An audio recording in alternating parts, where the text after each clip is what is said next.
Pessoal, vamos lá, terceiro bloco da aula de hoje. Fechamos o bloco 2 falando da invasão do dispositivo informático, artigo 154, a linha A. E agora vamos falar, fechando essa parte, para entrar no outro capítulo, da questão da ação penal no contexto que nós falamos no vídeo bloco 2. Tá? E aí traz aonde isso no artigo 154, a linha B, que diz o seguinte: nos crimes definidos no artigo 154, a linha A, que nós abordamos no final do bloco 2, tá? Somente se procede mediante representação, salvo se o crime é cometido contra a administração pública, direta ou indireta, ou seja, nos crimes que a gente citou antes, tá? Somente vão proceder mediante representação. Mas se o crime for efetivado contra a administração pública, direta ou indireta, em qualquer esfera, teremos a ação pública incondicionada, onde não precisa partir a representação de ninguém, tá bom? Essa é a observação importante para fechar o ponto do bloco anterior. Falando agora exclusivamente na questão desse bloco, tá, do bloco 13, do assunto que vira a página, nós vamos falar agora dos crimes contra o patrimônio. E aí sim, nós vamos começar a falar do furto, do roubo, desses crimes tão populares, infelizmente, no nosso Brasil. Tá? Infelizmente. Tá? Bom, temos que partir do princípio, falando da análise da questão do furto. Por quê? Porque inicia essa parte no artigo 155 do Código Penal, que traz a questão do furto. O que diz em síntese o artigo 155? Subtrair para si ou para outrem coisa alheia móvel. Veja bem, tenho presentes para você. Subtrair para si ou para outrem coisa alheia móvel. Tá? Tem que ser algo móvel, por óbvio. Tá? Nós não podemos pegar e considerar furto de uma casa. Como é que tu vai carregar a casa nas costas? Tá? Mas tu pode furtar um objeto da casa. Pode furtar uma porta da casa. Mas não a casa. Porque a casa não é um objeto móvel. Tá bom? É só para fazer analogia. A pena do crime de furto, baseado no caput, reclusão de 1 a 4 anos e multa. Pena base do crime de furto, reclusão e pena de 1 a 4 anos e multa. O parágrafo 1º do artigo 155 nos traz a seguinte referência: a pena aumenta-se de 1/3 se o crime é praticado durante o repouso noturno. Por quê, pessoal? Tá? Porque normalmente, durante o período noturno, a pessoa ou as vítimas estarão sempre mais vulneráveis. Porque é mais fácil alguém invadir algum lugar, uma casa, sem ninguém ver. Tá? De madrugada, quando o cara está dormindo, ele entra, rouba o carro na garagem. Furta a moto, furta uma bicicleta. Tá? Por quê? Porque no período noturno sempre é mais fácil para o criminoso do que para a vítima. Por isso, conforme o parágrafo 1º do artigo 155, o crime sendo cometido, tá, durante o repouso noturno terá a pena aumentada em até 1/3. Tá bom? Parágrafo 2º. Diz o quê? Se o criminoso é primário e é de pequeno valor a coisa furtada, veja bem, se o criminoso é primário e a coisa furtada é de pequeno valor, o juiz pode substituir a pena de reclusão pela de detenção e diminuí-la de 1 a 2/3, ou aplicar somente a pena de multa. Então veja bem, o juiz pode substituir a pena de reclusão por detenção, tá? Ou diminuir a pena até em 2/3, tá? E se ainda achar que pode aplicar só uma multa. Mas se o crime for de uma coisa de pequeno valor e o réu for, e o infrator for primário. Neste caso, eu não estou dizendo que vai acontecer, pode haver essa situação fática. Tá? Parágrafo 3º. Equipara-se a coisa móvel, a energia elétrica ou qualquer outra que tenha valor econômico. Ou seja, falei antes no início, equipara-se também a coisa móvel, a energia elétrica, por exemplo. Tá? E eu vou abordar agora vocês na sequência, item a item, que trata da questão do furto. Tá bom? Bom, pessoal, então, análise agora didática sobre isso. A gente fala do furto, nós temos que falar também do sujeito do delito do furto. Porque nos artigos dos crimes mais comuns, muito debatidos e muito, infelizmente, acionados no Brasil, eu vou trazer abordagens mais completas, didaticamente e na prática. Então, quando a gente fala do furto, do artigo 155, nós temos que falar também dos sujeitos, por exemplo. No crime de furto, quem é o sujeito ativo que vai cometer o crime? Pode ser qualquer pessoa, qualquer um de nós. O sujeito passivo vai ser a pessoa que físico ou juridicamente teve o seu bem alheio subtraído. Tá? E o objeto jurídico do crime de furto é o patrimônio do indivíduo. Porque esse objeto é parte do patrimônio de alguém que vai tê-lo subtraído. Tá bom? Bom, e o elemento objetivo desse crime é subtrair. Sempre subtrair. Esse é o elemento objetivo. Tá? Por quê? Porque nós estamos falando de uma inversão de posse. Nós estamos, através do crime, invertendo a posse, a título de posse.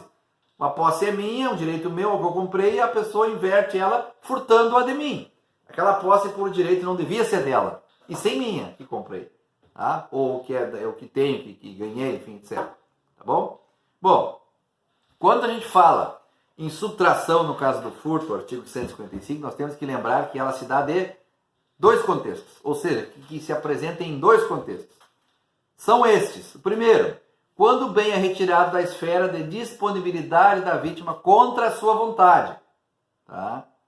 Por exemplo, ele furta, eu não vi, ele furtou. Vamos num contexto mais fácil para vocês, para não confundir. Porque existem dois contextos. É aquele em que o cidadão furta a bolsa em cima da mesa. Tá? Esse é um modelo. O segundo é quando o bem é entregue espontaneamente. Tá? Alguém solicita, tu me empresta teu celular para mim fazer uma ligação, eu estou sem crédito. Furto e vai embora. Então, esses são os dois contextos que se apresentam a questão do furto. Tá bom? Bom, e os elementos subjetivos do crime de furto? Em que contexto nós temos que interpretar os elementos subjetivos do crime de furto? Primeiro, o dolo. Ninguém comete um furto ou uma tentativa de furto se não for com dolo. Tá? É óbvio que o crime de furto, ele tem intrinsecamente dentro dele o dolo. Pura e exclusivamente o dolo. Tá bom? Bom, por quê? Porque ele tem a intenção efetiva de subtrair a coisa alheia à mora. Tá? Então isso fica claro. Portanto, no crime de furto não existe a modalidade culposa. Porque a partir do momento que o dolo é a forma imperativa do crime de furto, não sobra espaço para o crime ser culposo. Ninguém vai cometer um furto sem querer eu furtei, mas a minha mão foi sozinha, que droga. Não existe. Tá, gente? Com toda a brincadeira à parte, não existe. Tá? Aquele, eu furtei sem querer. Não, né? Não, vamos nem comentar. Tá? Então essa é a configuração importante. Com relação à consumação e tentativa do crime de furto. O que é importante a gente falar? Do que nós estamos falando, em que contexto? Tá? Primeiro, a consumação efetiva do crime de furto vai se dar no momento em que o objeto é retirado da esfera da posse, da disponibilidade da vítima, do sujeito passivo. É nesse momento que vai ser consumado o crime do artigo 155, furto. E a tentativa? Pode ter, pode não ter. O que vocês acham? Tá? Bom, existem observações importantes. Tá? A tentativa, ela é totalmente possível. Por quê? Ela vai ocorrer sempre com o sujeito ativo, ou seja, o bandido, tá? Não conseguir efetivar o crime de furto. Mas não porque ele não quis, eu ia furtar, não. Porque houve condições ou situações alheias à vontade do infrator, do bandido, que fizeram com que ele não conseguisse furtar. Portanto, houve uma tentativa de furto? Houve, que só não se concretizou. Por quê? Porque houve interferência de um terceiro, porque a vítima reagiu, ou qualquer situação do gênero. Tá? Isso é bom que fique claro e se tenha destaque nessa situação. Bom, ainda na questão, seguindo do furto na didática e teórica. Concurso de crimes no crime de furto. Professor, essa é difícil. Nem tanto. Vou explicar para vocês. Onde vai existir concurso de crimes no crime de furto? Vocês lembram? Tá? E se não lembram, eu vou reprisar do que eu estou falando quando eu digo concurso de crimes. É quando há mais de um crime e em existindo configurações de crimes, eles vão ter o seu encontro somatório para analisar a montante penal e montante de pena final. Bom, mas no furto, o que o senhor tem a me dizer sobre isso?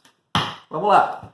Se o agente criminoso, mesmo no mesmo contexto fático, subtrai diversos bens pertencentes a diversas pessoas, o que vai acontecer? Ele vai cometer tantos furtos de acordo com os objetos que ele furtou. Ele furtou 3 pessoas. Ele entrou numa loja, furtou da Maria, da Mana e da Joana. ele vai responder por 3 furtos. Entenderam? É importante. Onde é que está o embasamento técnico disso? O artigo 70 do Código Penal. Bom, mas quando há furto de vários objetos, diferente do que eu falei antes, que integram o mesmo patrimônio, há um crime único. Tá? O que eu quero dizer com isso? Eu entro numa loja e vou lá e roubo o dinheiro do caixa.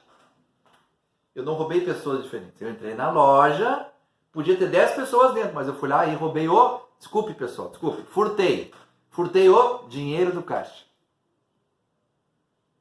Onde ninguém estava lá, ninguém viu, eu fui escondido e pá, furtei. Aí, nesse caso, eu vou integrar um crime único, foi um furto. Não existe outras vítimas, a não ser o contexto singular da ação. Eu trago até um exemplo no material de vocês. Subtrair vários bens encontrados no imóvel da vítima. Tá? Dinheiro do caixa. Por que o do caixa pode ser vários bens? No caixa tem dinheiro, tem moeda, pode ter cartão de crédito, são várias coisas dentro do caixa. Entenderam? Bom, seguindo. Agora eu vou trazer para vocês as questões das interpretações sobre os furtos em específico. Tá? E aí, quando a gente fala isso, nós temos que ter presente algumas situações, tá? Principalmente as mais comuns nos dias de hoje. Tá? Então, o furto, por exemplo, o furto de energia, que eu vou falar depois, eu dei até uma pincelada para vocês antes. Tá? Fechando a questão do concurso de crimes. Tá? Mas quando formos falar do furto famélico ou necessitado, professor, o que é isso? Furto famélico ou necessitado? Que coisa é essa? Gente, quando vocês se depararem com a afirmação furto famélico, lembrem de fome. Puxem para vocês. Famélico, fome. Então, o que se trata do furto famélico? Quando o fato é cometido para saciar a fome ou satisfazer a necessidade vital. Tá? Isso pode se tornar uma excludente de licitude. Pode haver, por parte do judiciário, a interpretação de que o cidadão estava morrendo de fome e furtou aquele saco de pão para não morrer de fome. É aí que se encaixa o furto famélico ou necessitado. Tá? Importante observação nesse sentido. Tá bom, pessoal? O furto privilegiado, que está no artigo 155, parágrafo 2º. O que ele diz lá? São 2 requisitos que abordam a questão do furto privilegiado. Primeiramente, a coisa subtraída de pequeno valor. Ou seja, aquela subtração de coisa de pequeníssimo valor. Tá? Desde que não ultrapasse, tá? Que ela tenha um valor menor, segundo os doutrinadores, um valor menor que o salário mínimo. Apesar de eu achar que já é um valor interessante. Vejam que a nossa legislação tem partes ultrapassadas. Mas quando falar em furto privilegiado, vai se dar no parágrafo 2º do artigo 155, onde se tratar da questão de subtrair coisas de pequeníssimo valor. Tá? É nessa abordagem que a gente tem que seguir, tá bom? Continuaremos no próximo bloco.